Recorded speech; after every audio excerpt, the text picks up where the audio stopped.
மக்களுக்கு மத்தியில் இந்த மாதிரி பேச்சுக்கள் ஒரு வீச்சாக மாறும் என்பதை நீங்கள் நினைவில் வைத்துக் கொள்ள வேண்டும். நீங்கள் பேசியது அத்தனை உண்மையாக இருக்கலாம். எங்கே யாரை சந்திக்க வேண்டும் என்பதற்கான தெளிவான இது இருக்கலாம். நாடகம் எனக்கு தேவையில்லை.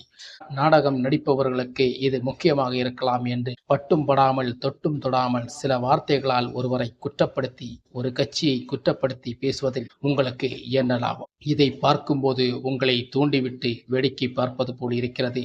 உங்க கூட இருந்து உங்க கட்சியை கேவலப்படுத்தும் அளவிற்கு சில தில்லாலங்கடி வேலையும் நடக்கிறதா என்று எங்களுக்கு சந்தேகமாக இருக்கிறது. முக்கியமாக நீங்கள் மக்களை எச்சரித்திருக்கிறீர்கள். மக்கள் கவனமாக இருங்கள். 2026ஆம் ஆண்டு மக்கள் கவனமாக இந்த சூழலில் செயல்படுங்கள் என்று மக்களை நீங்கள் எச்சரித்திருக்கிறீர்களே, இது மக்களை நீங்கள் எச்சரிப்பதை விட உங்களுக்கு நாங்கள் எச்சரிக்கிறோம். என்னவென்றால், நீங்கள் கவனமாக இருப்பதை தான் எச்சரிக்கிறோம். இது உங்களுக்காக வைத்த வேட்டு என்று நான் சொல்கிறேன். இது